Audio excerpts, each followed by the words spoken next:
మిత్రులారా, ఈరోజు కథలోకి మీకు స్వాగతం. కానీ కథ ప్రారంభించే ముందు కామెంట్ చేసి మీరు మా వీడియోలు ఎక్కడి నుంచి చూస్తున్నారో తప్పకుండా చెప్పండి. మరియు అవును, వీడియోను లైక్ చేయండి మరియు ఛానల్ను సబ్స్క్రైబ్ చేయడం మరచిపోకండి. నా పేరు నిధి. లేవు శుభ్, లేవు. నన్ను ఇలా వదిలేసి వెళ్ళలేవు నువ్వు. నీ లేకుండా నేను బతకలేను. ప్లీజ్ కళ్ళు తెరు. నేను ఏడుస్తూ అరుస్తూ ఉన్నాను. ఏడుస్తూ ఏడుస్తూ నా గొంతు కూడా రావడం మానేసింది. ఓ పైవాడా, నన్ను నా భర్త నుంచి ఇంత తొందరగా దూరం చేశావెందుకు? ఈ ప్రశ్న నేను ఇప్పటికీ దేవుడిని అడుగుతూనే ఉన్నాను. నేను 5 నెలల సుహాగిని ఇంత తొందరగా వితంతువు అయ్యాను. నాకు తెలియదు నా భర్తతో గడిపిన ఈ 5 నెలలు నా జీవితంలో ఎంత గుర్తుండిపోయే క్షణాలుగా మారతాయో అని. నాకు మళ్ళీ ఎప్పటికీ నా భర్త సహవాసం లభించదని. ఈ రోజు నా భర్త శవాన్ని నా కళ్ల ముందు చూస్తూ ఉన్నప్పుడు మనసు అనుకుంది, ఈ క్షణం ఇక్కడే ఆగిపోతే బాగుండు అని. నేను వాళ్లను ఊపిలేపేసి వాళ్లను నాతో తీసుకుని ఎక్కడికో దూరంగా వెళ్ళిపోతానని. కాని నేను అలా చెయ్యలేను. నాకు ఓపిక రావడం లేదు. నేను శుభ్ని చాలా ప్రేమించేదాన్ని. వాళ్ళు ఈ 5 నెలల్లో నాకు ప్రపంచమంతా సంతోషాలు ఇచ్చారు. బహుశా నాకు మనుషుల దృష్టి పడిందేమో. ఎందుకంటే నా పెళ్లి అయినప్పటినుంచి నా ఆంచలంలో సంతోషాలే సంతోషాలు ఉన్నాయి. దుఃఖం, భయం, విచారం అంటే ఏమిటో నేను మరచిపోయానేమో. కాని ఇప్పుడు అన్ని దుఃఖాలు, అన్ని కష్టాలు అన్నీ నా తల మీద కొండలా పడ్డాయి. ఎందుకంటే నా కడుపులో శుభ్ బిడ్డ పెరుగుతోంది. నేను 2 నెలల గర్భవతిని. నా అత్త కూడా తన కొడుకు మరణంపై చాలా ఘోరంగా ఏడుస్తూ ఉంది. శుభ్ వాళ్ళ పెద్ద కొడుకు. వాళ్ల భుజాల మీదే ఈ ఇంటి మొత్తం బాధ్యత ఉంది. ప్రతి ఒక్కరూ వస్తున్నారు, విచారం వ్యక్తం చేస్తున్నారు. చాలామంది నా మెడకు తగులుకుని ఏడుస్తున్నారు మరియు కొంతమంది మహిళలు దగ్గర కూర్చుని మాట్లాడుకుంటున్నారు. బీచారి చేతుల మీది మెహందీ కూడా ఇంకా సరిగ్గా ఎండలేదు. ఇంకా వితంతువు అయిపోయింది మరియు అంతేకాకుండా గర్భవతి కూడా. ఇప్పుడు ఎవరికి తెలుసు ఈ బిడ్డను ఎలా పెంచి పెద్ద చేస్తుందో అని. వాళ్లతో పోరుగు కవితాగారు కూడా కూర్చుని ఉన్నారు. వాళ్ళు అన్నారు, అరే యువతి, అందంగా ఉంది. ఇది రెండో పెళ్లి కూడా చేసుకోవచ్చు. కాని బీచారి బిడ్డ జీవితం చెడిపోతుంది. మహిళల నోటి నుంచి ఈ మాటలు నా అత్త విన్నప్పుడు వాళ్ళు ఒక్కసారి తమ కళ్ల నుంచి కారుతున్న కన్నీళ్లను తుడిచేసుకుని ఆ మహిళలను చూసి అన్నారు, వినండి అక్క, నా కోడలు అనాథ కాదు. మేము మా కోడల్ని చాలా ప్రేమిస్తాం. మేము ఆమెను ఎప్పుడూ కోడలు అని కాదు, ఎప్పుడూ కూతురిగా భావించాం. మా కోడలు ఇక్కడే మాతో ఉంటుంది, బిడ్డకు జన్మనిస్తుంది. మా కోడలు మరియు మా కొడుకు జ్ఞాపకాన్ని మేమే చూసుకుంటాం. నిధి రెండో పెళ్లి చేసుకోదు. నిధి ఈ ఇంట్లో మా కొడుకు వితంతువుగా ఉంటుంది. సుహాగినిగా లభించిన గౌరవమే శుభ్ వితంతువుగా కూడా లభిస్తుంది. మీకు మా కోడలి గురించి ఎక్కువగా చింతించాల్సిన అవసరం లేదు. ఆ మహిళలందరూ మౌనంగా అయిపోయారు. నా అత్త మాటలు విని నా హృదయంలో వాళ్ల స్థానం మరింత లోతుగా అయింది. నా పెళ్లి అయిన రోజు నుంచి ఈ ఇంటి ప్రతి సభ్యుని ప్రవర్తన నాతో చాలా మంచిగా ఉంది. నేను ఎవరిలోనూ చెడు చూడలేదు. నా వదిన కొన్నిసార్లు మా ఇంటికి వచ్చేది. భాబీ భాబీ అంటూ ముందు వెనుక తిరుగుతూ ఉండేది. నా మరిది ఎప్పుడూ నా గౌరవం చేసేవాడు. నా భర్త నాకు అపారమైన ప్రేమను ఇచ్చాడు. నా అత్త నన్ను ఈ ఇంటి రాణిగా చేసి ఉంచారు. ఈరోజు కూడా నా అత్త ఆ మహిళలకు నోరు మూయించే సమాధానం ఇచ్చినప్పుడు నా హృదయం వాళ్లకోసం మరింత పెద్దదైంది. నా అమ్మ ఈ లోకంలో లేరు. ఆమె బతికి ఉన్నా కూడా నాకు శుభమమ్మంత ప్రేమ చేసేది కాదు. ఆమె నా పక్కన కూర్చుని నన్ను కౌగలించుకుని చాలా ఏడ్చింది మరియు అన్నది, కోడలు, ఎప్పుడూ నిన్ను ఒంటరిగా అనుకోకు. మేమంతా నీతో ఉన్నాం. నా భర్త అంత్యక్రియలు చేసిన తర్వాత వాళ్లను తీసుకువెళ్లారు. అందరూ వెళ్లిపోయిన తర్వాత ఇంట్లో వింతైన నిశ్శబ్దం ఆవరించింది. ఇంటి గోడలు కొరుక్కుంటూ పరిగెత్తుతున్నట్టు ఉన్నాయి. ఆ గదిలో నేను మరియు శుభ్ ఒకరినొకరు హాయిగా ఉండేవాళ్లం. ఇప్పుడు అది ఎడారైపోయింది. నేను మెల్లగా అడుగులు వేస్తూ గది లోపలికి వచ్చాను. బెడ్ మీద మా ఇద్దరి పెద్ద ఫోటో ఉంది. దాంట్లో మేము ఇద్దరం భర్త భార్యగా, వరుడు వధువుగా ఒకరి చేయి పట్టుకుని నిలబడి చాలా నవ్వుతున్నాం. నా కళ్లలో కన్నీళ్లు వచ్చాయి. నేను ఒక చేత్తో నా కడుపు మీద నిమిరాను మరియు అనుకున్నాను, శుభ్, మీరు ఇంత తొందరగా వెళ్ళకూడదు. మీరు నా విషయం కాదు, మీ రాబోయే బిడ్డ విషయం మాత్రమైనా ఆలోచించాల్సింది కదా. నేను దీన్ని ఎలా చూసుకుంటాను, దీనికి ఎలా చెప్తాను, దీని తండ్రి నీ ఈ లోకంలోకి రాకముందే వెళ్ళిపోయాడని. ఇంత చెప్పి నేను చాలా ఏడ్చాను. చాలా రోజులు ఇలాగే గడిచిపోయాయి. నా అన్నలు నన్ను చాలాసార్లు ఫోన్ చేశారు, అక్క ఇంటికి రా, అక్కడ ఉండి ఏమి చేస్తావు, ఇక్కడ మేము నిన్ను చూసుకుంటాం. కాని నేను అక్కడికి వెళ్లాలని లేదు. నా అన్నలు నన్ను పెంచి పెద్ద చేశారు. ముందే మేము 5గురు అక్క చెల్లెళ్ల భారం వాళ్లపై చాలా ఉంది. నేను నా అన్ని అక్క చెల్లెళ్లలో చిన్నదాన్ని. నా బాధ్యత నుంచి ఇప్పుడే 5 నెలల క్రితం వాళ్లు విముక్తి పొందారు. ఇప్పుడు నేను మళ్ళీ వాళ్ల దగ్గరికి వెళ్లి భారమవుతానా? నా 4 అక్కల పెళ్లి మంచి కుటుంబాల్లో జరిగింది. వాళ్ళు 4 చాలా సంతోషంగా ఉన్నారు. వాళ్ళు కూడా నన్ను ఒప్పించారు. నువ్వు ఇక్కడ ఏమి చేస్తావు? ప్రతి ఒక్కరూ నిన్ను శుభ్ వితంతువు అని పిలుస్తారు. నీకు బాగా అనిపిస్తుందా? నువ్వు మాతృగృహానికే వెళ్ళిపోతే మంచిది. ఇలాంటి పరిస్థితిలో అక్కడ అందరూ నిన్ను చూసుకుంటారు. కాని నేను వాళ్లకు కూడా నిరాకరించాను. నా ఇల్లు ఇది. ఆ ఇంటితో నా సంబంధం కేవలం నేను అక్కడికి వెళ్లి కొంతసేపు ఉండి తిరిగి రావడమే. ఎప్పటికీ నేను అక్కడ ఉండలేను. శుభ్ కుటుంబం నన్ను ప్రేమిస్తుంది. ఈ బిడ్డ కోసం మొత్తం కుటుంబం చాలా సంతోషంగా ఉంది. నేను మా ఇంటికి వెళ్లి ఈ మనుషుల సంతోషాలను లాగేసుకోలేను. నేను నా అక్కలు మరియు నా అన్నలకు స్పష్టంగా నిరాకరించాను. వాళ్లు నాపై మాతృగృహానికి రమ్మని ఒత్తిడి పెట్టకూడదని. నాకు అత్తవారింట్లో ఏదైనా ఇబ్బంది ఉంటే నేను ఒక్కసారి అక్కడికి వెళ్లాలని ఆలోచించేదాన్ని. నాకు తెలుసు నా బిడ్డ పెంపకం మాతృగృహం కంటే అత్తవారింట్లోనే బాగుంటుందని. అందుకే నేను మా ఇంటికి వెళ్లలేదు.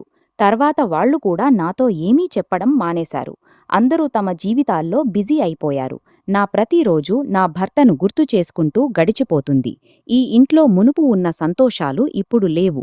నాకు గుర్తుంది, ఆ రోజు నేను శుభ్కి చెప్పాను నేను గర్భవతినని. అప్పుడు వాళ్లు సంతోషంతో ఎగిరిపడ్డారు. వాళ్లు సంతోషంతో అరుస్తూ ఇంట్లో అందరికీ ఈ వార్త చెప్పారు. నా అత్త వెంటనే ఇంట్లో అందర్నీ పిలిచి హవనం పెట్టారు.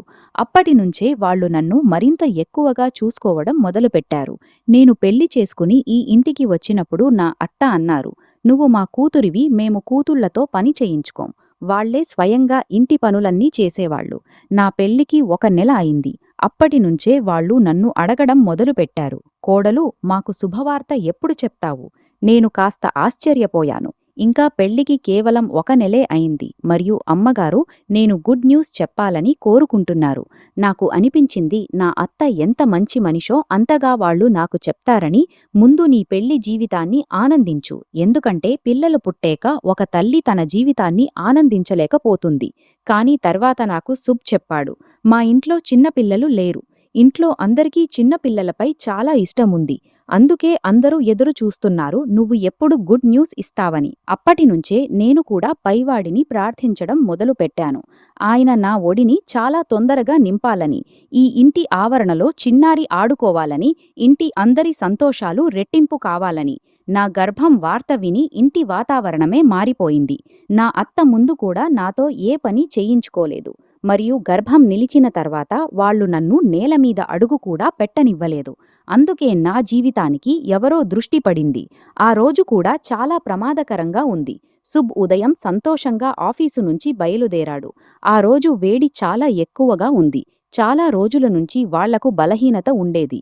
దాని కారణంగా వాళ్లు ఆఫీసుకు వెళ్లడం లేదు. మళ్లీ వాళ్ల బీపీ పెరిగేది. ఆ రోజు వాళ్లకు ఆఫీసుకు వెళ్లడం చాలా అవసరం. ఎందుకంటే వాళ్లకు ఒక ముఖ్యమైన మీటింగ్ ఉంది మరియు వాళ్లు చాలా రోజుల నుంచి ఆఫీసుకు కూడా వెళ్లలేదు. నేను వాళ్లను వద్దన్నాను, ఆఫీసుకు వెళ్లకూడదని. వాళ్ల మీటింగ్ ఎవరైనా మరొకరు అటెండ్ చేస్తారు. కానీ వాళ్లు నిరాకరించారు మరియు అన్నారు, నా ఆరోగ్యం బాగుంది. నేను మీటింగ్ అయిన వెంటనే తిరిగి వస్తాను. వెళ్తూ వాళ్లు నన్ను కౌగలించుకుని వెళ్లారు మరియు వాళ్ల చేతిని నా కడుపుతో తాకి అన్నారు, నీ మరియు బేబీ జాగ్రత్త తీసుకో, రెస్ట్ చెయ్యి. నేను 2-3 గంటల్లో వస్తున్నాను. ఆ తర్వాత వాళ్లు సజీవంగా తిరిగి రాలేదు. ఆఫీసు నుంచి ఫోన్ వచ్చింది, వాళ్లకు హార్ట్ అటాక్ వచ్చిందని.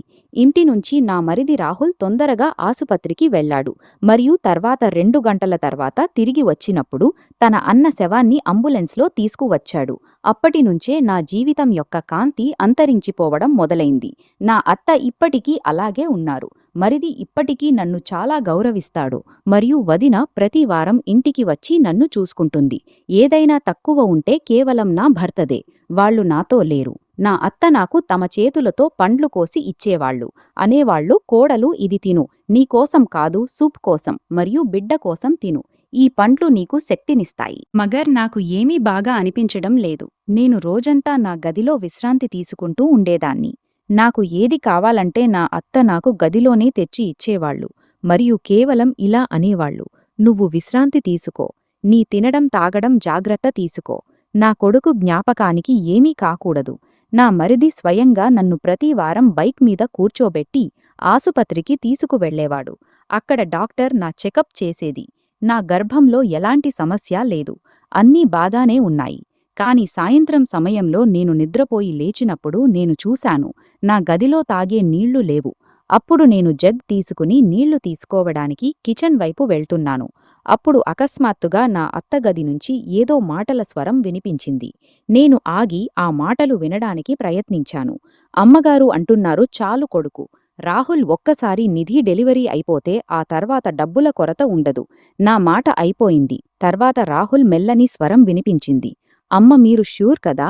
అవును అవును కొడుకు, నువ్వు ఎందుకు చింతిస్తున్నావు? అంతలోనే బహుశా రాహుల్ ఫోన్ మోగడం మొదలైంది.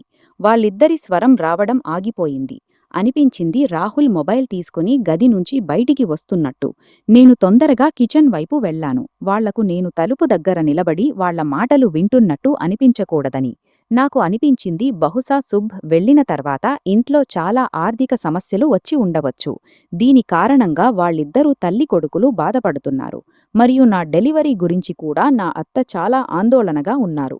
వాళ్ళు కేవలం కోరుకుంటున్నారు తొందరగా బిడ్డ ఇంట్లోకి రావాలని. నేను ఈ విషయంపై ఎక్కువ దృష్టి పెట్టలేదు. రోజులు గడవసాగాయి మరియు నా డెలివరీ రోజు కూడా వచ్చేసింది. డాక్టర్ ముందుగానే చెప్పారు నేను నార్మల్గా బిడ్డను కనలేనని. ఎందుకంటే నార్మల్ అవకాశాలు లేవు. వాళ్ళు ఆపరేషన్ తేదీ ఇచ్చారు మరియు ఏ రోజు ఆపరేషన్ ఉందో ఆ రోజు మేము అన్ని సిద్ధతలు చేసుకుని ఇంటి నుంచి బయలుదేరాం. ఒకవైపు నేను బిడ్డ ఈ లోకల్లోకి రావడంతో సంతోషంగా కూడా ఉన్నాను మరియు మరోవైపు విచారంగా కూడా ఉన్నాను. ఈ రోజు శుభ్ ఉంటే విషయం వేరేలా ఉండేది. వాళ్ళు ఎంత సంతోషపడేవాళ్ళు. మొదటిసారి వాళ్లే తమ బిడ్డను ఒడిలోకి తీసుకునేవాళ్లు. అమ్మగారు నన్ను కౌగలించుకున్నారు. నా కళ్లనుంచి కారుతున్న కన్నీళ్లను తుడిచేసి నన్ను ఆపరేషన్ థియేటర్లోకి పంపారు. ఆసుపత్రి యొక్క ఈ చల్లని మరియు రంగులేని గదిలో ఫినాయిల్ మరియు మందుల వింతైన వాసన వ్యాపించి ఉంది. అది సాధారణంగా మనిషిని ఒక వింతైన అసౌకర్యంలోకి నెట్టేస్తుంది. కాని నాకు ఈరోజు ఈ వాసన, ఈ గది, ఈ ఆసుపత్రి అన్నీ ఒక అందమైన కలలా ఉన్నాయి. ఈరోజు నా జీవితంలో అతిపెద్ద రోజు. గత 9 నెలల నుంచి నేను నా గర్భంలో ఒక చిన్న ప్రాణాన్ని పెంచాను. అది నా శుభ్ యొక్క ఏకైక జ్ఞాపకం. నేను రాత్రింబవళ్లు నా ఈ కనిపించని బిడ్డతో మాట్లాడుతూ ఉండేదాన్ని. మరియు నేను నా చేతులతో దానికోసం చిన్న చిన్న మరియు మెత్తని ఉన్ని స్వెటర్లు కూడా అల్లాను. కేవలం నేను కోరుకున్నాను నా భర్త జ్ఞాపకం తొందరగా నా చేతుల్లోకి రావాలని. నా అత్త కూడా బేబీ కోసం చాలా షాపింగ్ చేశారు. ఎందుకంటే ప్రతి ఒక్కరూ దాని రాక కోసం ఆతృతగా ఎదురుచూస్తున్నారు. నేను కూడా నా మనసులో బిడ్డ నవ్వు యొక్క వేలాది చిత్రాలు గీశాను. మరియు ఇప్పుడు ఫైనల్లీ డాక్టర్ల బృందం ఈ గదిలోకి వచ్చింది. ఇప్పుడు నా బిడ్డ ఈ లోకల్లోకి రాబోతోంది. నా ఆపరేషన్ జరుగుతోంది. నా శరీరం కదలడం లేదు. కాని అయినా నా పెదాల మీద మెల్లని నవ్వు ఉంది. ఎందుకంటే నాకు తెలుసు ఈ కష్టాన్ని దాటి నా జీవితంలో అతిపెద్ద సంతోషం నా కోసం ఎదురుచూస్తోంది. నేను నా బిడ్డ ఏడుపు యొక్క మొదటి స్వరం వినడానికి ఆతృతగా ఉన్నాను మరియు నా గుండె బలంగా కొట్టుకుంటోంది. డాక్టర్లు మరియు నర్సుల మాట్లాడే స్వరాలు పెద్దవుతున్నాయి మరియు నేను మౌనంగా పడుకుని ఉన్నాను. నా కళ్ల ముందు మళ్లీ మళ్లీ శుభ్ముఖం కనిపిస్తోంది. నా కళ్ల నుంచి కన్నీళ్లు కారుతున్నాయి. నేను ఈ చిన్న ప్రాణం యొక్క మొదటి అరుపు కోసం ఎదురుచూస్తున్నాను. ఆ స్వరం ఒక తల్లికి ప్రపంచంలోనే అతి అందమైన స్వరం.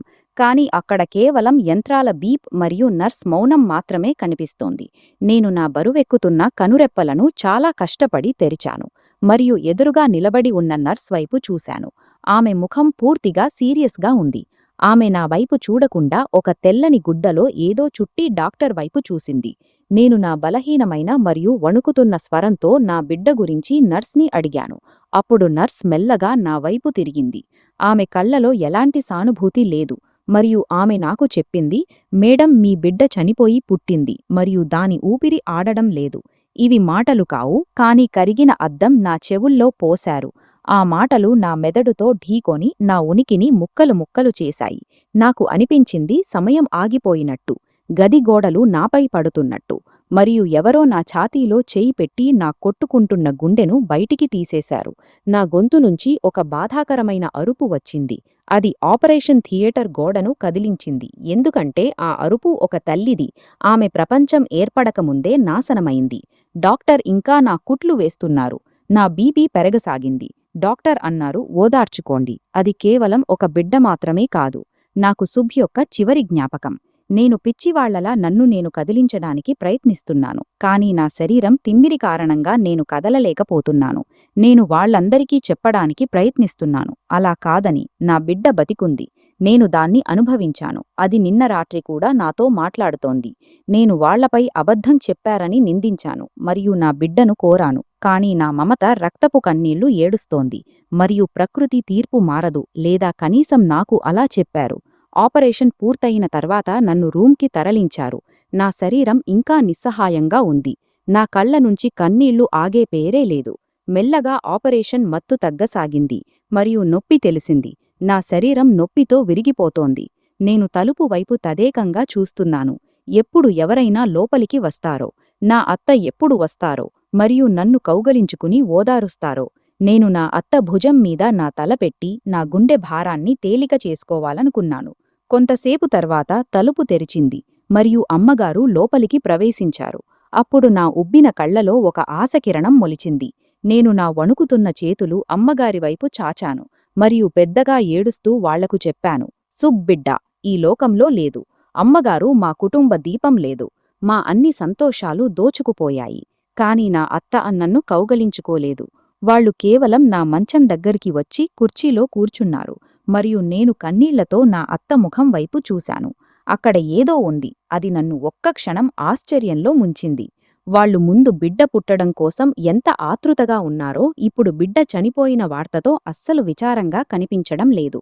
ఎందుకంటే వాళ్ల కళ్లలో కన్నీరు లేదు, ముఖంపై విచారం యొక్క ఏ గీత కూడా లేదు. అనిపించింది వాళ్లకు బిడ్డ వెళ్ళిపోవడం గురించి ఎలాంటి దుఃఖం లేదని. వాళ్లు కేవలం మౌనంగా ఉన్నారు. వాళ్లు నా చేయి పట్టుకున్నారు.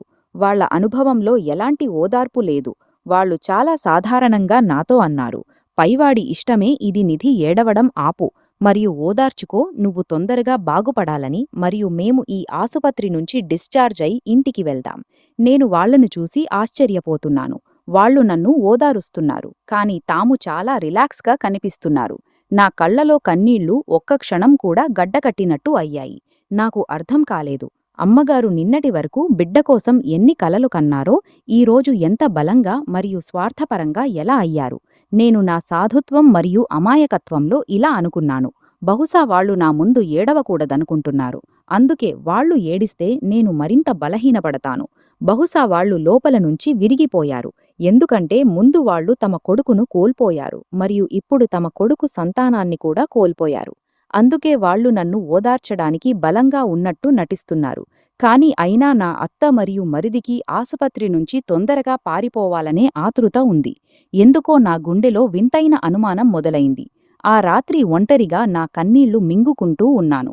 నా మంచం ఏడుపులతో తడిసిపోయింది.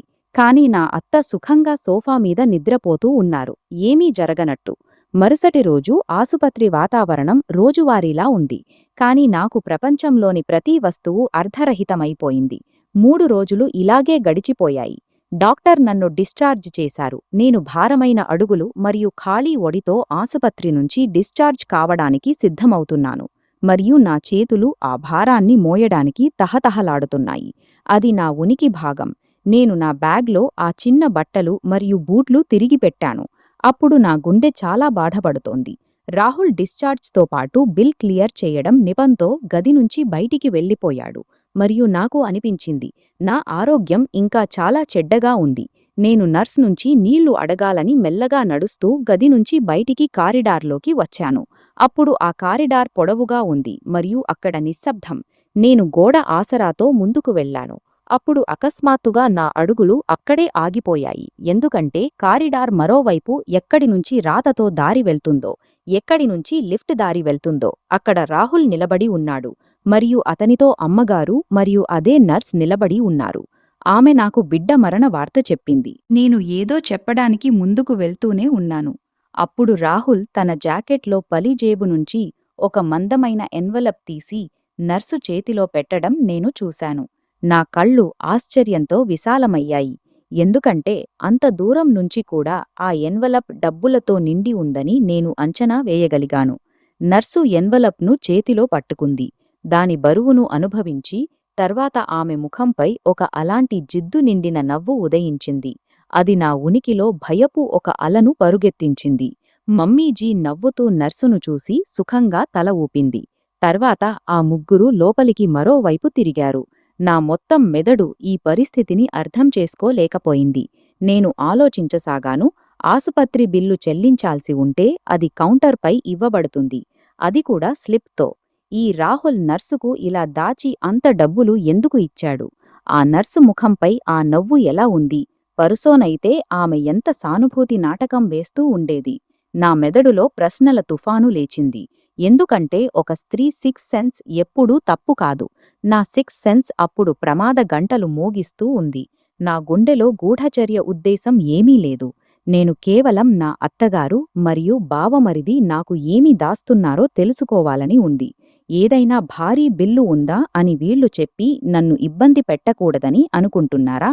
కాని ఆ నవ్వు నా గుండె మెదడుపై సుత్తెలు కొడుతూ ఉంది. కాబట్టి నేను మమ్మీజీని వెళ్ళి అడగాలని నిర్ణయించుకున్నాను. నేను వేగంగా ఆ వైపు వెళ్లాను. ఎక్కడికి వాళ్లు వెళ్లారో. కాని వాళ్లు ఆసుపత్రి మెయిన్ ఎగ్జిట్ వైపు వెళ్లకుండా ఒక అలాంటి మార్గం వైపు తిరిగారు. అది ఆసుపత్రి పాత నిర్జన బేస్మెంట్ వైపు వెళ్తుంది. నేను దాక్కుంటూ గుండె కొట్టుకుంటూ నెమ్మదిగా నా కడుపును పట్టుకుంటూ వాళ్ల వెనకాల నడిచాను. బేస్మెంట్ మెట్లు దిగుతూ వాతావరణం చలి పెరిగింది. అక్కడి మందమైన పసుపు రంగు మెరిసే వెలుతురు చాలా ప్రమాదకర దృశ్యం చూపిస్తూ ఉంది. ఫినాల్ పాత మందుల దుర్వాసన అంత తీవ్రంగా ఉంది. నా ఊపిరి ఆగిపోతూ ఉంది. నా అడుగుల శబ్దం కూడా నాకు ఏదో పేలుడులా అనిపించింది. నేను నా చెప్పులు తీసేశాను. ఎందుకంటే ఏ శబ్దం రాకూడదని. నగ్న పాదాలతో ఈ చల్లని నేలపై నడుస్తూ మమ్మీజీ, రాహుల్ను వెంబడించసాగాను. బేస్మెంట్ కారిడార్ పూర్తిగా నిర్జనంగా ఉంది. మమ్మీజీ, రాహుల్ కారిడార్ చివరన ఉన్న ఒక పాత స్టోర్ రూమ్ లాంటి గది బయట ఆగారు. వాళ్ళిద్దరూ ఇటూ అటూ చూశారు, ఎవరూ చూడటం లేదని నిర్ధారణ చేసుకున్నట్లు. తర్వాత చాలా జాగ్రత్తగా తలుపు తెరిచి లోపలికి ప్రవేశించారు. నా గుండె అంత బలంగా కొట్టుకుంటూ ఉంది. నాకు పక్కటెముకలు విరిగిపోతాయనిపించింది. నేను గోడ వెంబడి పాకుతూ ఆ గది తలుపు దగ్గరికి చేరాను. అది పూర్తిగా మూసుకోలేదు. తలుపు మధ్యలో ఒక చిన్న గ్యాప్ మిగిలింది. నేను నా వణుకుతున్న చేతిని ఛాతీపై ఉంచాను, నా గుండె కొట్టుకోవడాన్ని నియంత్రించుకోవాలని. తర్వాత నా ముఖాన్ని ఆ గ్యాప్ దగ్గరికి తీసుకువచ్చాను. అప్పుడు ఆ చీకటి, నిర్జన కారిడార్లో ఒక అలాంటి శబ్దం ప్రతిధ్వనించింది. అది నా శరీరం ఒక్కొక్క అవయవంలో కరెంట్ పరుగెత్తించింది. ఇది ఒక పిల్లవాడి ఏడుపు శబ్దం. ఒక చిన్న పిల్లవాడి బలహీనమైన కాని స్పష్టమైన శబ్దం. ఈ శబ్దం వినగానే నా ఛాతీలో ఒక విచిత్రమైన కలకలం మొదలైంది. మాతృత్వం అనే ఆ భావం చనిపోయింది. ఇప్పుడు అకస్మాత్తుగా బతికింది. నా కళ్లనుంచి కన్నీళ్లు కారాయి. నా గుండెలో ఒక విచిత్రమైన అనుభూతి కలిగింది. ప్రకృతి యొక్క ఆ అద్భుత అనుభూతి ఒక తల్లి, ఒక బిడ్డ మధ్య ఉండేది. ఈ అనుభూతి అరుస్తూ నాకు చెబుతూ ఉంది, ఈ శబ్దం ఎవరిదీ కాదు, నా సొంత రక్తంది, నా సుబ్ బిడ్డది. నా కళ్లనుంచి నిరంతరం కన్నీళ్లు కారుతూ ఉన్నాయి. నేను నా నోటిపై చేయి ఉంచాను, నా ఏడుపు శబ్దం లోపలికి వెళ్లకుండా. నేను వణుకుతున్న కళ్లతో తలుపు గ్యాప్ నుంచి లోపలి దృశ్యం చూశాను. గది లోపల ఒక మందమైన బల్బు వెలుగుతూ ఉంది. ముందు మమ్మీజీ, రాహుల్ నిలబడి ఉన్నారు. వాళ్ల వెనుక భాగం తలుపు వైపు ఉంది. మమ్మీజీ ముందు ఒక స్త్రీ నిలబడి ఉంది. ఆమె ఒక మరూన్ రంగు సారీ ధరించి ఉంది. కాని ఆమె ముఖం నాకు సరిగ్గా కనిపించలేదు. ఆమె వెనుకకు తిరిగి నిలబడి ఉంది. నేను చూశాను, నర్సు కూడా అదే గదిలో ఉంది. ఆమె బేబీ నెస్ట్లో పడుకున్న ఒక చిన్న బిడ్డను ఎత్తి మమ్మీజీ చేతిలో ఇస్తూ ఉంది. బిడ్డ నిరంతరం ఏడుస్తూ ఉంది. ఆ ఏడుపు శబ్దం నా గుండెను చీల్చుతూ ఉంది. నేను లోపలికి వెళ్లాలని ఆతృతగా ఉన్నాను. నేను తలుపును తోయబోతూ ఉన్నాను. అప్పుడు మమ్మీజీ గొంతు వినిపించింది. ఆమె ఆ స్త్రీని అభినందిస్తూ చెబుతూ ఉంది, ఇదిగోండి మీ కొడుకు ఇప్పుడు మీ ఒడి నిండింది. మమ్మీజీ ఆ బిడ్డను ఆ మరూన్ సారీ వేసుకున్న స్త్రీ చేతిలో ఇచ్చింది. ఆ స్త్రీ బిడ్డను తన ఛాతీకి అతుక్కున్న వెంటనే ఆమె ముఖం వెలుతురులో నాకు కనిపించింది. ఆమె ముఖం చూసిన వెంటనే నా కళ్ళు విప్పినట్టు విప్పుకున్నాయి.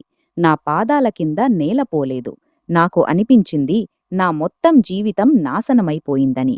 ఆ బిడ్డను తీసుకున్న స్త్రీ ఎవరూ కాదు, సుబ్ సొంత సోదరి. నా ఒక్క నాంద్ భావన. భావన గత 5 ఏళ్లుగా నిస్సంతానం. ఆమె భర్త చాలా పెద్ద, ధనవంతుడైన వ్యాపారవేత్త. ప్రతిరోజూ మా ఇంటికి వచ్చి తన తల్లికి తన భర్త ఇచ్చిన తిట్ల గురించి చెబుతూ ఉండేది. ఆమె భర్త, ఆమె అత్త ఆమెను బంజరు అని చిత్రహింసలు పెట్టేవారు. ఆమె బిడ్డను ఒడిలో తీసుకుని చెప్పింది, "ఈరోజు నేను చాలా సంతోషంగా ఉన్నాను. నాకు అనిపించేది ఎప్పుడూ నా ఒడి నిండదని." నా అత్త చెప్పింది, "ఎందుకు అలా కాదు కూతురా, చివరికి మీరు మాకు ఏదైనా అడగండి. మేము నెరవేర్చలేమా?" "అలా ఎలా సాధ్యం? ఈ బిడ్డ అనారోగ్యంతో ఉంది. డాక్టర్ దీన్ని ఇంక్యుబేటర్లో 3 రోజులు ఉంచమని చెప్పాడు. 3 రోజుల్లోనే నిధి డిశ్చార్జ్ అవ్వాల్సి ఉంది. మేము మీకు వాగ్దానం చేశాము, ఆసుపత్రి నుంచి ఇంటికి తర్వాత వెళ్తామని. ముందు బిడ్డను మీ హస్తాల్లో పెడతామని." వాళ్ల మాటలు విని నా హోషు ఎగిరిపోయాయి. ఇప్పుడు నాకు అంతా అద్దంలాగా స్పష్టంగా కనిపిస్తూ ఉంది. భావన నిస్సంతానం. ఆమె ధనవంతుడైన భర్త వైపునుంచి రెండో పెళ్లి బెదిరింపులు. రాహుల్ అకస్మాత్తుగా అంత డబ్బు ఖర్చు చెయ్యడం. నర్సుకు ఇచ్చిన మందమైన ఎన్వలప్. నా అత్త ప్రవర్తన. అన్నిటికంటే వాళ్ల స్వార్థపూరిత ముఖం. నర్సు నాకు బిడ్డ మరణం గురించి అబద్ధం చెప్పింది. నా సొంత ససురాలు వాళ్ళు. నా అత్త నేను అత్యంత నమ్మినది. కొన్ని రూపాయల కోసం తన కూతురు ఇల్లు కట్టడానికి తన సొంత కూతురు గుర్తును అమ్మేసింది. వాళ్లు తమ మొత్తం కుటుంబ రక్తాన్ని కొన్ని లక్షల రూపాయలకు అమ్మేశారు. నేను ఇప్పుడు నా అడుగులపై నిలబడలేకపోతున్నాను. నా ననాంత్ ముఖంపై ఉన్న సంతోషం నాకు ఒక్క క్షణం కూడా నచ్చలేదు. ఎందుకంటే నా గర్భాన్ని ఎండించి నా అత్త తన కూతురును సంతోషపెట్టింది. నా అత్త ఆ ప్రమాదకర భావం, నా బిడ్డ ఏడుపు, ఆ మాసూం శబ్దం, ఇవన్నీ నా సులభమైన మెదడుకు భరించలేనివి. మాతృత్వం నొప్పి, మోసం తీవ్రత, ఈ ప్రమాదకర సత్యం భారం కింద నా ఊపిరి ఇప్పుడు ఆగిపోతూ ఉంది. నాకు అనిపించింది ఎవరో నా మెదడుపై భారీ సుత్తె కొట్టేరని. నా ముందు చీకటి పరుగెత్తసాగింది. నేను నా కడుపును పట్టుకుని చెడ్డగా ఏడుస్తూ ఉన్నాను. నేను చివరిసారి నా ఏడుపు బిడ్డను చూశాను. తర్వాత నా శరీరం ఒక నిర్జీవ శవంలాగా ఆసుపత్రి ఆ చల్లని చీకటి బేస్మెంట్ నేలపై పడిపోయింది. నేను పూర్తిగా స్పృహ కోల్పోయాను. ఆ మాతృత్వం ప్రపంచంలోని అతి పెద్ద శక్తి ఈరోజు సొంత కుటుంబం వాళ్ల చేతుల్లో దోచుకోబడి ఈ నేలపై నిరాధారంగా పడి ఉంది. భాగ్యం ఈ ఆట ఎలా ఆడుతూ ఉంది? నాలాంటి ఒక వితంతువు స్త్రీని, ఒక నిస్సహాయ తల్లిని బతికుండగానే చంపేసింది. నాకు స్పృహ వచ్చినప్పుడు నా చుట్టూ ఒక తెలిసిన చీకటి, నిశ్శబ్దం ఉంది. నేను నా భారీ, వాపు కనురెప్పలను చాలా కష్టంతో తెరిచాను. పైకప్పుపై తిరుగుతున్న పంఖ నాకు మబ్బుగా కనిపించింది. నా తలపై సుత్తెలు కొడుతున్నట్టు ఉంది. నా మొత్తం శరీరంలో ఒక అలాంటి అలసట, నొప్పి ఉంది. దాన్ని చెప్పడానికి ప్రపంచంలోని ఏ పుస్తకంలోనూ పదాలు లేవు. నేను నా ఎండిన పెదాలపై నాలుక రాశాను. చుట్టూ చూశాను. నా సొంత గది, ఇక్కడ నేను నా భర్తతో సంతోషమైన చాలా క్షణాలు గడిపాను. ఇప్పుడు నేను అదే క్షణాలు నా బిడ్డతో గడపాలని ఉంది. నేను గత 9 నెలల్లో నా రాబోయే బిడ్డ కోసం ఈ గదిని స్వర్గం చేయడానికి ప్రయత్నించాను. గోడపై ఉన్న ఆ చిన్న పెయింటింగ్, ఆ మృదువైన మంచం అన్నీ అలాగే ఉన్నాయి. తర్వాత అకస్మాత్తుగా నా మెదడులో ఆసుపత్రి, ఆ బేస్మెంట్ దృశ్యం ప్రమాదకర సినిమాలాగా నడవసాగింది. ఆ బేస్మెంట్, ఆ మందమైన వెలుతురు, నా బిడ్డ ఏడుపు, ఆ గుండె కదిలించే శబ్దం, నా అత్త స్వార్థపూరిత ముఖం, నాంద్ ఒడిలో నా రక్తం, ఇవన్నీ గుర్తుకు రాగానే నా ఉనికిలో ఒక అలాంటి సంచలనం పరుగెత్తింది. ఎవరో నన్ను నగ్న తీగలతో తాకినట్టు. నేను ఒక్కసారిగా మంచం నుంచి లేచాను. కాని బలహీనత వల్ల నా అడుగులు తూలుతూ ఉన్నాయి. నేను నేలపై పడిపోయాను. నా పడిపోయిన శబ్దం విని గది తలుపు తెరిచింది. నా అత్త లోపలికి ప్రవేశించింది. ఆమె చేతిలో నీళ్ల గ్లాసు ఉంది. ఆమె ముఖంపై అదే సుఖం నిండిన ఎక్స్ప్రెషన్లు ఉన్నాయి. నేను ఆసుపత్రిలో చూసినవి. ఆమెను చూసిన వెంటనే నాలోని తల్లి, నా దుఃఖం, నా కోపం ఒక లావా అయి పగిలింది. నేను పాకుతూ ఆమె అడుగుల దగ్గరికి వెళ్ళి ఆమె కాళ్లను పట్టుకుని పగులుతూ ఏడవసాగాను. నేను వేడుకుంటూ హిచ్కీలు తీస్తూ ఆమెను వేడుకోవడం మొదలుపెట్టాను. "మమ్మీజీ, ప్లీజ్ నాకు చెప్పండి. నేను ఆసుపత్రి బేస్మెంట్లో చూసింది, నేను విన్నది ఒక భయంకర కల. నాకు చెప్పండి, నా బిడ్డ బతికి ఉంది. మీరు దాన్ని ఇక్కడ నా దగ్గరికి తీసుకురాబోతున్నారు. అది మీ కొడుకు శుభ్ బిడ్డ. మీరే అన్నారు, శుభ సంతానం ఈ ప్రపంచంలో వాళ్ల రూపం తీసుకుని వస్తుందని. నాకు చెప్పండి, మీరు మీ సొంత కొడుకు సంతానం అమ్మకం ఎందుకు చేశారు మీరు అలా? నేను వాళ్ళ అడుగుల్లో తలపెట్టి నా బిడ్డ భిక్ష అడుగుతూ ఉన్నాను. అలాంటి భిక్ష ప్రపంచంలోని ఏ తల్లి ఎవరి దగ్గరైనా అడుగుతూ చనిపోవాలని ఇష్టపడుతుంది. కాని నా అత్త నన్ను ఎత్తి కౌగిలించుకోవడానికి బదులు చాలా నిర్దయగా వెనక్కి తోసేసింది. నేను నేలపై పడిపోయాను. ఆశ్చర్యంతో ఈ అపరిచిత స్త్రీని చూడసాగాను. ఎవరి మీద నేను చాలా నమ్మకం ఉంచానో, ఎవరిని నా తల్లిగా భావించానో, ఆమె నీళ్ల గ్లాసును టేబుల్పై ఉంచి చాలా ద్వేషంతో నాకు చెప్పసాగింది. నువ్వు చూసింది అంతా నిజమే అని. ఆమె నాకు ఓదార్పు ఇవ్వడానికి బదులు ఒక బిజినెస్ వుమన్ లాగా వివరించడం మొదలుపెట్టింది. చూడు నిధి, ఇది నిజం. మా కుటుంబం నీకు చాలా ప్రేమ ఇచ్చింది. మా కొడుకు కూడా నిన్ను చాలా ప్రేమించేవాడు. కాని ఇప్పుడు అతను ఈ ప్రపంచంలో లేడు. నువ్వు అతని వితంతువుగా మా ఇంట్లో ఉండిపోయావు.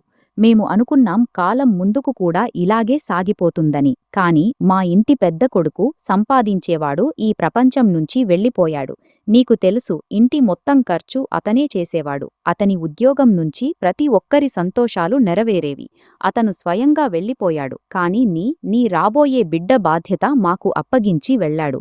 ముందు మేము నీ బాధ్యత మోయాలి, తర్వాత నీ బిడ్డ బాధ్యత కూడా మా భుజాలపై రావాల్సి ఉంది. కాబట్టి నేను, రాహుల్ ఈ నిర్ణయం తీసుకున్నాం. నీ బిడ్డ ఈ ప్రపంచంలోకి వచ్చిన తర్వాత భావనకు ఇచ్చేస్తామని. ఏమైనా భావన దగ్గర సంతానం లేదు. ఆమె భర్త చాలా ధనవంతుడు. నీ బిడ్డ ఆమె ఇంట్లో రాజకుమారుడిలా ఉంటాడు. దీనికి బదులుగా భావన మాకు లక్షల రూపాయలు ఇచ్చింది. నువ్వు ఎన్ని రోజులైనా ఇక్కడ ఉండు, మాకు ఏ ప్రాబ్లం లేదు. నువ్వు కావాలంటే ఏ ఇతర మగవాడితో సంబంధం పెట్టుకుని మరిన్ని బిడ్డలు కూడా కనవచ్చు. మేము నీ ద్వారా నిస్సంతానం వాళ్ల ఒడి నింపవచ్చు. మా రాబోయే కాలం కోసం డబ్బు సేకరించవచ్చు. దీనివల్ల నీకు కూడా లాభం, మాకు కూడా లాభం. నీ ఈ ఒక్క త్యాగంతో మా జీవితం సరిపోతుంది. మేము పెద్ద ఇల్లు కొంటాం, కారు తీసుకుంటాం. మా దగ్గర అంత సంపద ఉంటుంది. ఎవరికీ ఉద్యోగం చెయ్యాల్సిన అవసరం ఉండదు. బిడ్డలేమి బిడ్డలు నువ్వు ఎవరితోనైనా కనవచ్చు. మాకు ఏ అభ్యంతరం లేదు. మేము ఈ రహస్యం ఎవరికీ చెప్పము. నీకు నిశ్శబ్దంగా నీ వాటా డబ్బు కూడా ఇచ్చేస్తాం. కాబట్టి హంగామా చెయ్యాల్సిన అవసరం లేదు.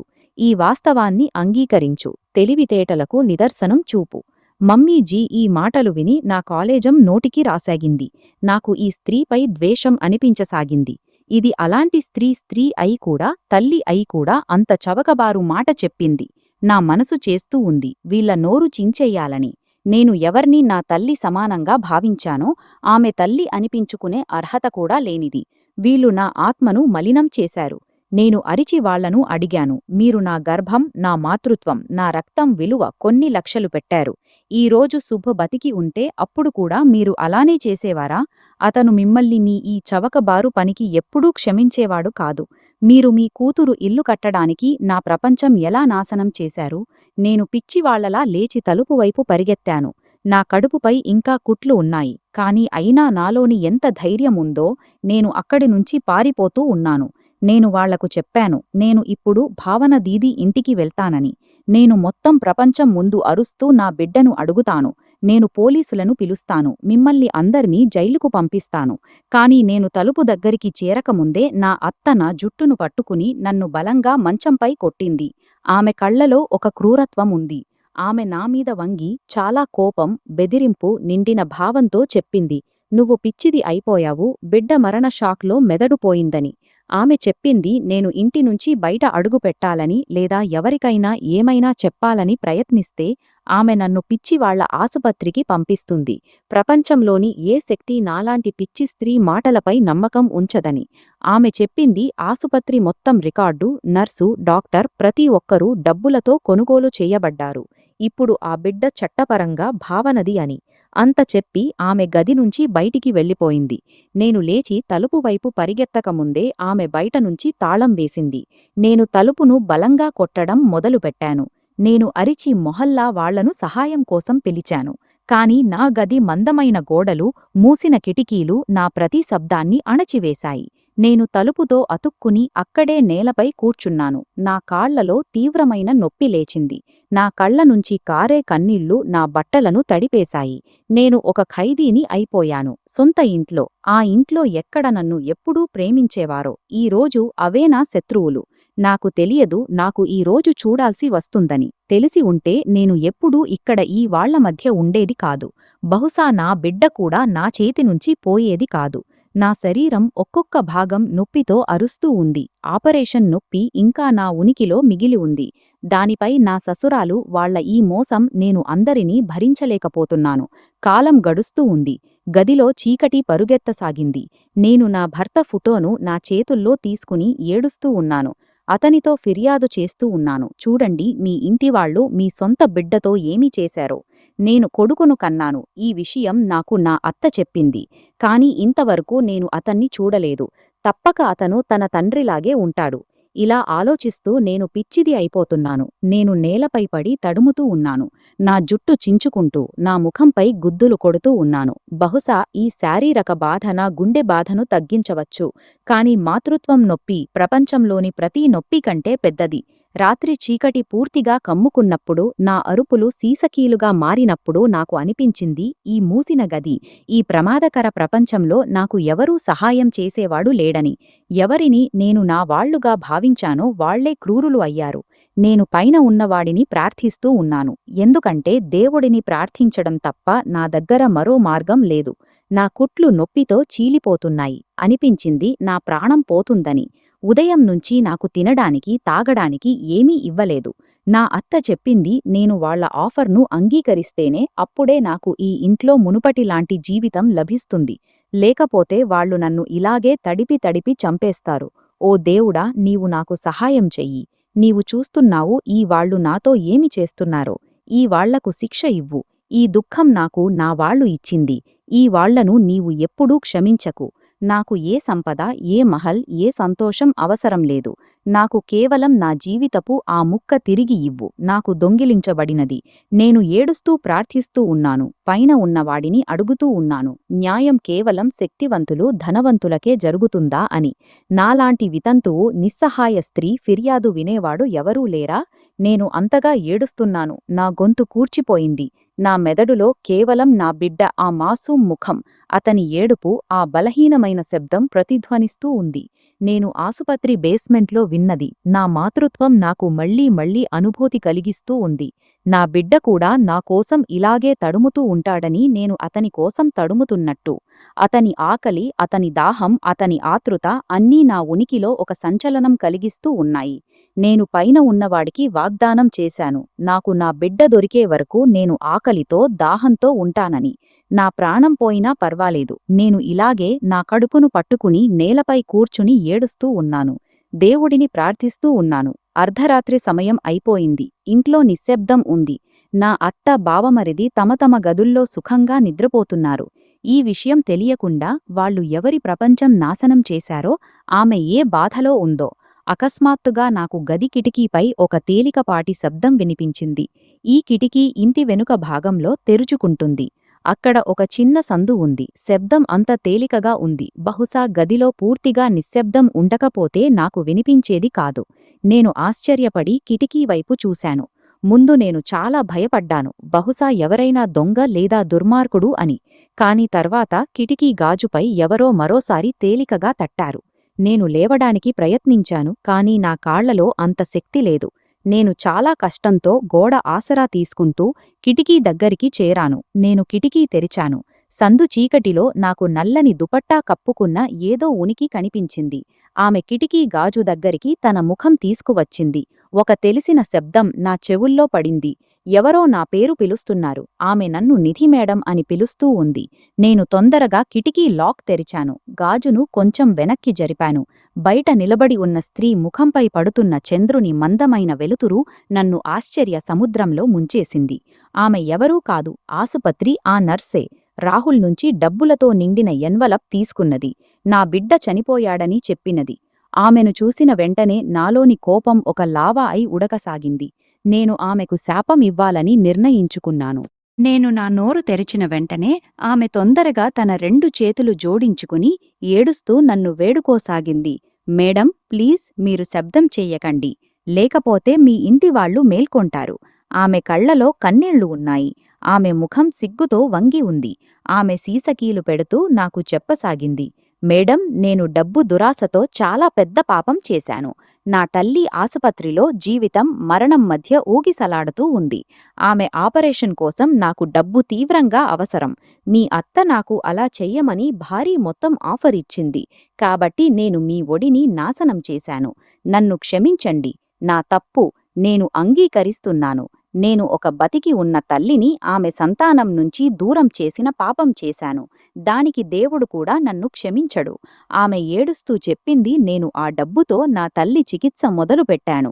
కాని నేను ఆసుపత్రి నుంచి ఇంటికి వెళ్ళినప్పటి నుంచి నాకు ఒక్క క్షణం కూడా సుఖం దొరకటం లేదు. ఆసుపత్రిలో మీ ఏడుపు, మీ ఆ నొప్పి నిండిన అరుపులు అన్నీ నా చెవుల్లో ప్రతిధ్వనిస్తున్నాయి. నేను చూశాను, మీరు మా మాటలు విన్నారని. బేస్మెంట్లో మీరు స్పృహ కోల్పోయి పడిపోయారు. ఈ దృశ్యం అంతా నా మెదడులో అతుక్కుపోయింది. నేను రాత్రి కళ్ళు మూసుకోవాలని ప్రయత్నిస్తే నాకు అనిపిస్తుంది, మీ ఒడిని నాశనం చేసి నేను చాలా పెద్ద నేరం చేశానని. నాకు కూడా చాలా చెడు జరుగుతుంది. నాకు తెలుసు, నాకు చెడ్డ కలలు వస్తున్నాయి. ఏ రోజు నుంచి నేను మీ బిడ్డ అమ్మకం చేశానో అదే రోజు నుంచి నా గుండెకు ఒక్క క్షణం కూడా సుఖం దొరకటం లేదు. చూడండి మేడం, నేను ఒక స్త్రీగా మీ నొప్పిని చాలా బాగా అర్థం చేసుకుంటున్నాను. నా మేల్కొన్న మనస్సాక్షి నాకు విశ్రాంతి ఇవ్వడం లేదు. నాకు తెలుసు, మీతో ఈ ఇంట్లో ఏమి జరుగుతోందో. ఎందుకంటే మీ అత్త, మీ బావమరిది ఆసుపత్రిలోనే ప్లానింగ్ మొదలుపెట్టారు. మీరు వాళ్ల ఈ కొత్త వ్యాపారానికి సిద్ధమైతే వాళ్ళు మీకు ఏమీ చెప్పరు. సిద్ధం కాకపోతే మీ జీవితం కష్టతరం చేస్తారు. వాళ్ళు మిమ్మల్ని పిచ్చిదిగా నిరూపిస్తారు, ఎవరూ మీ మాటపై నమ్మకం ఉంచకుండా. నర్సు తన కన్నీళ్లు తుడుచుకుంటూ చాలా బలమైన భావంతో చెప్పింది, మేడం, నేను నా పాపాలకు పశ్చాత్తాపం చెందాలని ఉంది. మీకు సహాయం చేయడానికే ఇక్కడికి వచ్చాను, మీ బిడ్డను మీకు తిరిగి ఇప్పించడానికి. నేను ఆమె మాటలు విని ఆశ్చర్యపోయాను. ఎందుకంటే నాకు నమ్మకం కావటం లేదు. నేను పైన ఉన్నవాడిని ఏడుస్తూ ప్రార్థిస్తూ ఉన్నాను. అతను అంత తొందరగా నా ప్రార్థన విన్నాడు. నా శత్రువునే నా సానుభూతిపరుడిగా చేసి నా తలుపు దగ్గరికి పంపాడు. నేను ఏడుస్తూ ఆమె చేతిని పట్టుకుని అడిగాను, మనం ఇప్పుడు ఏమి చెయ్యవచ్చు? ఎందుకంటే నేను ఈ గదిలో మూసుకుపోయి ఉన్నాను. నా అత్త నన్ను బయటికి రానివ్వదు. నర్సు నాకు చెప్పింది, నేను మీ నాందును. మీ అత్తతో మాట్లాడుతూ విన్నాను. ఆమె చెబుతూ ఉంది, 2-3 రోజుల తర్వాత ఆమె బిడ్డ నామకరణం కోసం ఇంట్లో చాలా పెద్ద పూజ చెయ్యబోతోంది. ఒక ఫంక్షన్ కూడా ఉంటుంది. అందులో చాలామంది అతిథులు, పెద్ద పెద్ద వ్యక్తులు పాల్గొంటారు. నర్సు నాకు వాగ్దానం చేసింది, ఆమె ఏదో ఒక విధంగా నన్ను ఈ ఖైదు నుంచి బయటికి తీసుకువచ్చి ఆ ఫంక్షన్కు తీసుకువెళ్తుంది. అక్కడ నేను అందరి ముందు నా హక్కు అడగగలను. నా బిడ్డ, నా రక్తం చాలా త్వరగా నా ఒడిలో తిరిగి రాబోతోంది. నా కళ్లలో ఇప్పుడు కన్నీళ్లకు బదులు ఒక మెరుపు ఉంది. ఆ మెరుపు ఒక గాయపడిన సింహం కళ్లలో ఉండేది. ఆమె తన బిడ్డను కాపాడుకోవడానికి వేటగాడిపై దాడి చేయడానికి సిద్ధమైనప్పుడు. ఈరోజు రాత్రి నా నొప్పి చివరి రాత్రి. రాబోయే రేపు నా ప్రతీకారం, నా మాతృత్వం విజయం. సత్యం సూర్యుడు తీసుకుని ఉదయించబోతోంది. నేను మంచంపై పడుకుని కళ్ళు మూసుకున్నాను. నా బిడ్డ ముఖం గురించి ఆలోచిస్తూ నవ్వసాగాను. అలాంటి నవ్వు, దాంట్లో ప్రపంచం మొత్తం నొప్పి, ప్రపంచం మొత్తం ఆశ దాగి ఉంది. గది గోడలు ఇప్పుడు నన్ను బలహీనం చేయడం లేదు, నాలోని తల్లిని మరింత బలంగా చేస్తున్నాయి. నాకు తెలుసు, సత్యం మార్గం కష్టమైనది, కాని దాని గమ్యం ఎప్పుడూ విజయంపై స్థిరంగా ఉంటుంది. భావన దీది. నా అత్త ఈ అబద్ధం మహల్ చాలా త్వరగా. నా నిజమైన కన్నీళ్లు ఒక మాసూం ఫిర్యాదు ముందు ఇసుక గోడలా కూలిపోబోతోంది. నేను నన్ను మానసికంగా నా రాబోయే అతిపెద్ద తుఫాను కోసం సిద్ధం చేసుకున్నాను. దాంట్లో నాకు నా బిడ్డ దొరుకుతాడు, లేదా నేను ఈ ప్రయత్నంలోనే నా ప్రాణం ఇచ్చేస్తాను. ఎందుకంటే ఒక తల్లి తన బిడ్డ లేకుండా ఎలాగైనా బతికి ఉన్న శవం తప్ప ఏమీ కాదు. ఈ యుద్ధం ఇప్పుడు కేవలం నాది కాదు, ప్రపంచంలోని ప్రతి ఆ తల్లి యుద్ధం. ఎవరి మాతృత్వం అమ్మకం చెయ్యబడిందో, నేను ఈ యుద్ధం ప్రతి పరిస్థితిలో గెలవాలి. నేను రేపు ఉదయం కోసం ఆతృతగా వేచి ఉండసాగాను. నాకు నర్సు సహాయంతో ఈ నరకం నుంచి బయటపడి నా విధితో పోరాడడానికి బయల్దేరాల్సి ఉంది. నా నమ్మకం రాయిలా బలంగా అయిపోయింది. ఇదే నా అతిపెద్ద ఆయుధం. కేవలం కొంత సమయం మాత్రమే. నా బిడ్డ నా చేతుల్లోకి తిరిగి రాబోతోంది. నేను నా ఖాళీ ఒడిపై చేయి ఉంచి నా మనసుతో నెమ్మదిగా చెప్పాను, నేను వస్తున్నాను నా బిడ్డా, నీ తల్లి వస్తోంది, నిన్ను ఆ క్రూరుల పంజాల నుంచి విముక్తి చేయడానికి. ప్రపంచంలోని ఏ శక్తి ఇప్పుడు మనల్ని ఒకరినొకరు వేరు చెయ్యలేదు. నేను సుఖం ఒక పొడవైన ఊపిరి తీసుకున్నాను. రాత్రి చీకటిలో ఉదయం మొదటి కిరణం కోసం వేచి ఉండసాగాను. నడుము నొప్పి పెడుతూ ఉంది. మొత్తం శరీరం అలసిపోతూ ఉంది. కడుపు ఆపరేషన్ కుట్లతో గాయపడి ఉంది. కాని అయినా గుండెలో ఒక అటల నిర్ణయం ఉంది, నా బిడ్డను పొంది తీరుతానని. మరుసటి రోజు సూర్యుడు తన వెలుతురుతో ప్రకాశించాడు. కాని నాలోని ప్రపంచంలో ఇంకా ఒక లోతైన చీకటి రాత్రి కమ్ముకుని ఉంది. దాని ఏ ఉదయం నాకు కనిపించడం లేదు. నర్సు చెప్పినట్టు నేను నా అత్త ముందు ఇలా చూపించాలి. నేను నా మానసిక సమతుల్యం కోల్పోయానని, ఇప్పుడు నాలో ఈ దౌర్జన్యం భరించే మరింత ధైర్యం మిగలలేదని. కొంతసేపటి తర్వాత గది తలుపు తెరిచింది. నా అత్త లోపలికి ప్రవేశించింది. నేను ఆమెను చూసి అలా ప్రవర్తించాను. నేను ఏదో లోతైన షాక్లో ఉన్నట్టు, నాకు చుట్టూ వాతావరణం ఏమీ తెలియనట్టు. నా అత్త ఖరీదైన బట్టలు ధరించి ఉంది. ఆమె ముఖంపై ఒక అలాంటి మెరుపు ఉంది. ఈ డబ్బు నుంచి వచ్చింది, వాళ్ళు నా బిడ్డ అమ్మకం చేసి సంపాదించినది. ఆమె ద్వేషం నిండిన కళ్లతో నా వైపు చూసి చాలా చల్లని భావంతో చెప్పింది, మేము భావన ఇంటికి వెళ్తున్నాం. ఆమె బిడ్డ నామకరణం ఈరోజు. కాబట్టి నిశ్శబ్దంగా ఈ గదిలోనే పడి ఉండు. ఏ తమాషా చెయ్యాలని ప్రయత్నించకు. లేకపోతే నిన్ను నేరుగా పిచ్చివాళ్ల ఆసుపత్రికి అడ్మిట్ చేయిస్తాం. నేను ఏ జవాబు ఇవ్వలేదు. కేవలం ఖాళీ కళ్లతో నేలను చూస్తూ ఉన్నాను.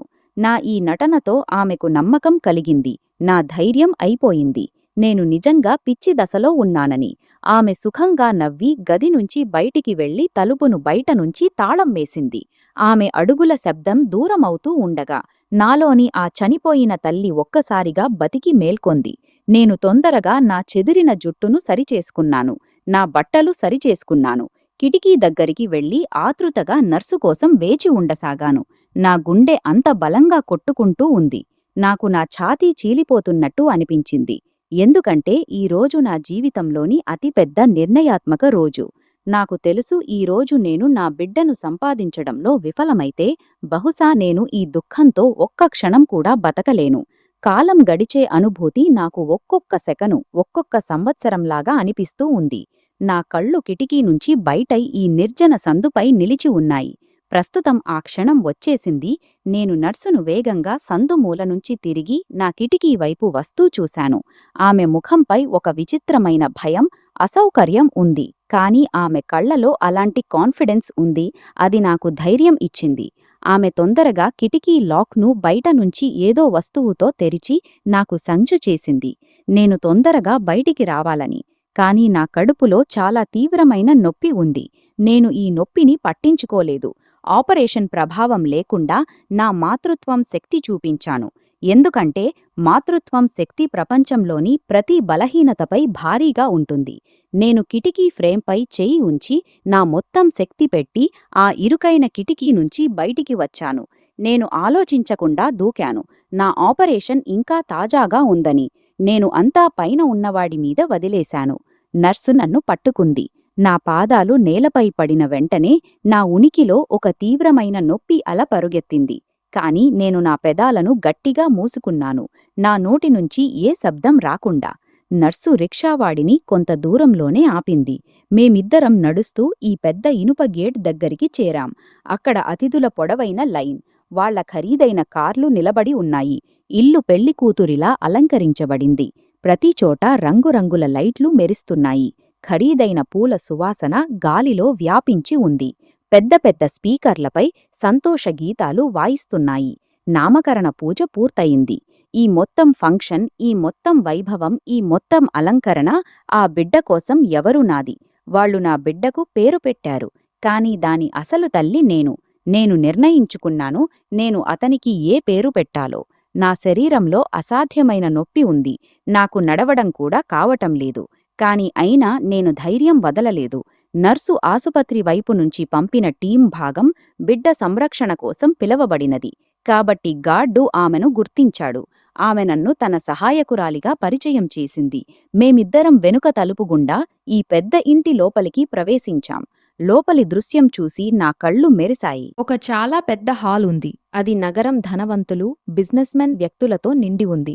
ప్రతిచోటా నవ్వుల శబ్దం ప్రతిధ్వనిస్తూ ఉంది. ఖరీదైన బట్టలు ధరించిన స్త్రీలు, పురుషులు ఒకరికొకరు అభినందనలు చెబుతూ ఉన్నారు.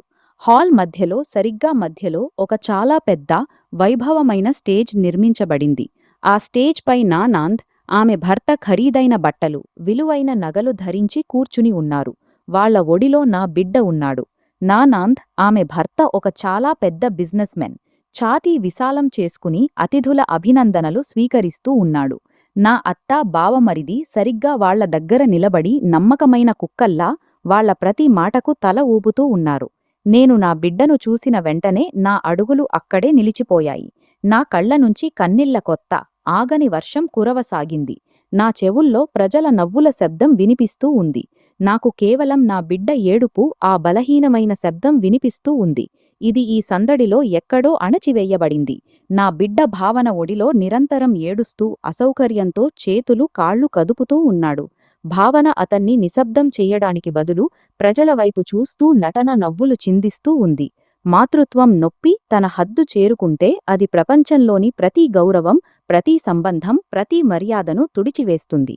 నేను నర్సు చేతిని వదిలేసి పిచ్చివాళ్లలా ఆ స్టేజ్ వైపు వెళ్లసాగాను.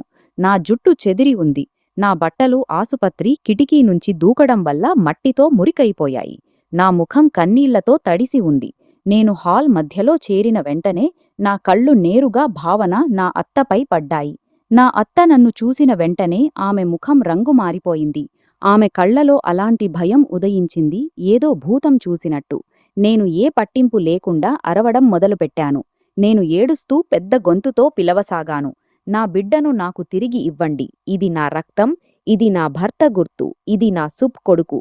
మీరు నా బిడ్డను నాకు దొంగిలించారు. ఈ గట్టి శబ్దం విని హాల్లో ఒక్కసారిగా నిశ్శబ్దం కమ్ముకుంది. పాటల శబ్దాలు ఆగిపోయాయి. అందరూ అతిథుల కళ్ళు నిలిచిపోయాయి. నేను తూలుతున్న అడుగులతో స్టేజ్పై ఎక్కి నేరుగా వెళ్లి భావన అడుగుల్లో పడిపోయాను.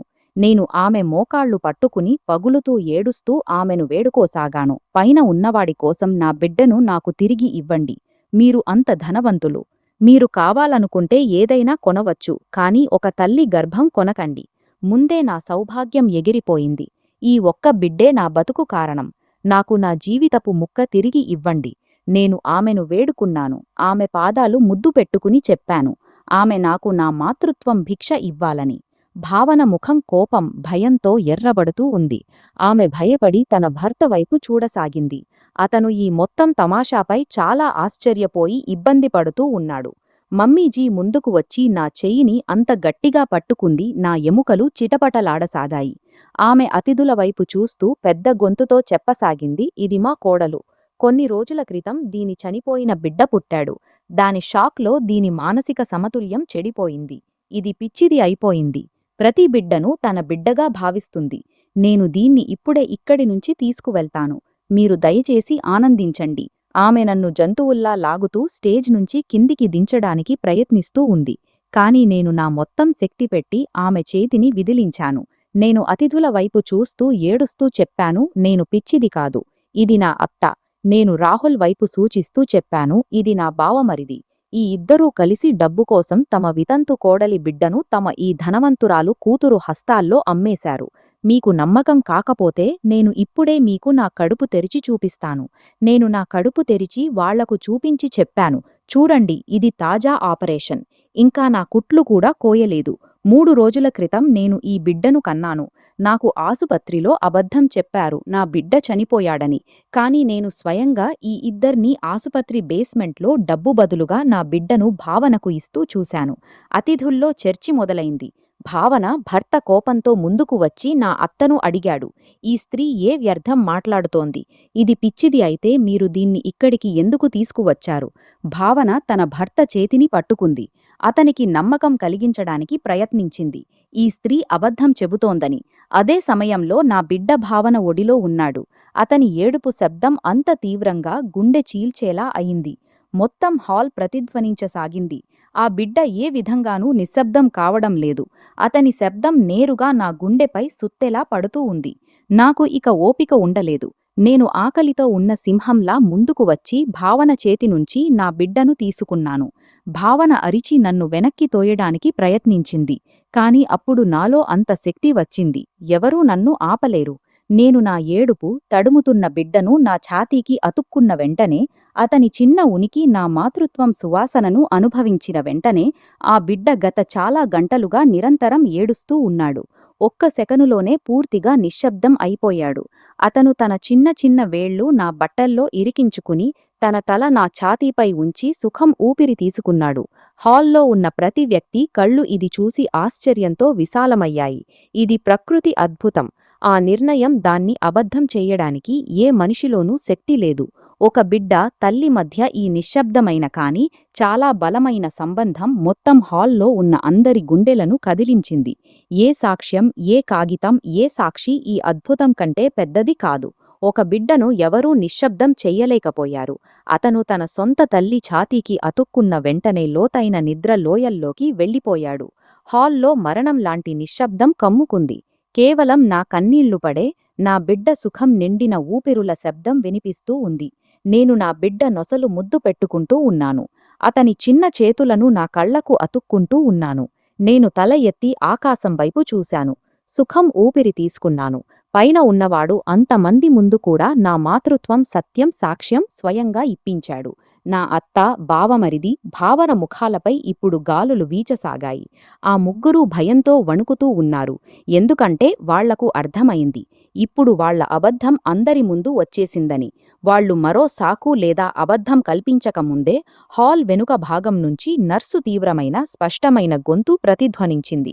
ఆమె ఏడుస్తూ, చేతులు జోడించుకుంటూ ముందుకు వచ్చి భావన భర్త, అందరూ అతిథుల ముందు నిలబడి తన నేరం అంగీకరించడం మొదలుపెట్టింది. ఆమె ఏడుస్తూ చెప్పింది ఎలానా అత్త ఆమెను ఆసుపత్రిలో ₹1000 దురాశ ఇచ్చి కొనుగోలు చేసింది. ఎలా వాళ్లు నన్ను స్పృహ కోల్పోయేలా చేసి నా బిడ్డను అదృశ్యం చేశారు. తర్వాత అతన్ని చనిపోయినట్టు నిరూపించి ఆసుపత్రి బేస్మెంట్లో భావన హస్తాల్లో ఇచ్చారు.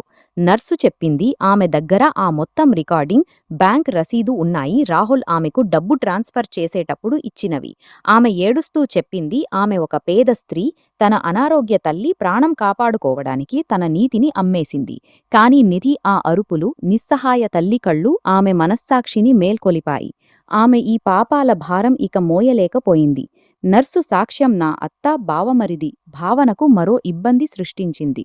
హాల్లో ఉన్న ప్రతి వ్యక్తి కోపం, ద్వేషం నిండిన కళ్లతో ఆ ముగ్గురిని చూస్తూ ఉన్నారు. భావన భర్త తన గౌరవం చాలా ప్రియమైనది. ఈ అసహ్యకర సత్యం విని అతని రక్తం కలకలాడసాగింది. అతని కళ్లలో కోపం దిగివచ్చింది. అతను ముందుకు వచ్చి నా బావమరిది నోటిపై అలాంటి బలమైన చెంపపెట్టుకొట్టాడు. అతను తూలి స్టేజ్ నుంచి కింద పడిపోయాడు. అతను నా అత్త, తన భార్య వైపు ద్వేషం నిండిన కళ్లతో చూశాడు. అతను నా అత్తను చెప్పాడు, మిమ్మల్ని నేను జైలు రాయి విసరుతాను. భావన, నువ్వు ఒక స్త్రీ అయి నీ బంజరుతనం దూరం చేయడానికి ఒక వితంతు స్త్రీ జీవితం నాశనం చెయ్యబోయావు. నేను నిన్ను నా జీవితం నుంచి బయటికి పంపుతున్నాను. అలాంటి స్త్రీకి నా జీవితంలో స్థానం లేదు. తన లాభం కోసం ఇతరుల నష్టం చేసేది. నా ఇంటి నుంచి బయటికి వెళ్ళు. అక్కడే ఉన్న అతిథుల్లో ఎవరో పోలీసులకు ఫోన్ చేశారు. కొంతసేపటి తర్వాత పోలీసులు వచ్చారు. పోలీసులు నా అత్త, బావమరిది నాందును అరెస్ట్ చేశారు. ఆ ముగ్గురు చెడ్డగా ఏడుస్తూ, వేడుకుంటూ ఉన్నారు. కాని ఇప్పుడు వాళ్ల చాకచక్యాలు ఏ పనికి రావు. నాకు నా బిడ్డ తిరిగి దొరికాడు. నా నాంద్ భర్త గౌరవంతో నన్ను, నా బిడ్డను తన కారులో కూర్చోబెట్టి నా మాతృగృహానికి చేర్చాడు. నేను మాతృగృహం చేరినప్పుడు, నా మాతృగృహం వాళ్లకు మొత్తం విషయం తెలిసినప్పుడు వాళ్ల హోషు ఎగిరిపోయాయి. వాళ్లు నా చాలా జాగ్రత్త తీసుకున్నారు. కొన్ని రోజుల తర్వాత నా కుట్లు కోయబడ్డాయి. తర్వాత నేను నా బిడ్డ పెంపకం చెయ్యగలిగాను. నిస్సహాయ తల్లి కన్నీళ్లలో చాలా శక్తి ఉంటుంది. అది పెద్ద పెద్ద చాకచక్యం వాళ్ల అహంకారాన్ని కూడా మట్టిలో కలిపేస్తుంది. మాతృత్వం సంబంధం ప్రపంచంలోని అత్యంత నిజమైన సంబంధం. దాన్ని ఎవరూ కొనలేరు. ఏ శక్తి దొంగిలించలేదు. నా బిడ్డ నా ఊపిరులతో అనుసంధానం. నేను అతనికి శుభం అని పేరు పెట్టాను. నా అన్నలు నాకు చాలా సపోర్ట్ చేశారు. వాళ్లు నా బిడ్డ హక్కు నాకు ఇప్పించారు. నేను ఈరోజు కూడా నా అసలు ససురాలు ఇంట్లోనే ఉంటున్నాను. నా బావమరిది, నా అత్త జైలు కడియాల వెనుక ఉన్నారు. నా బిడ్డ ఈ ఇంటి రక్తం. ఆ కారణంగా ఈ ఇంటి ప్రతి వస్తువుపై నా బిడ్డకు కూడా సమాన హక్కు ఉంది. స్నేహితులారా, ఆశిస్తున్నాను మీకు మా కథ నచ్చి ఉంటుంది. కథ నచ్చితే వీడియోను లైక్ చేయండి. ఛానల్పై కొత్తవారైతే ఛానల్ను సబ్స్క్రైబ్ చేయండి. అవును, నోటిఫికేషన్ బెల్ను తప్పకుండా నొక్కండి. తదుపరి అప్డేట్ మొదటగా మీకు అందేలా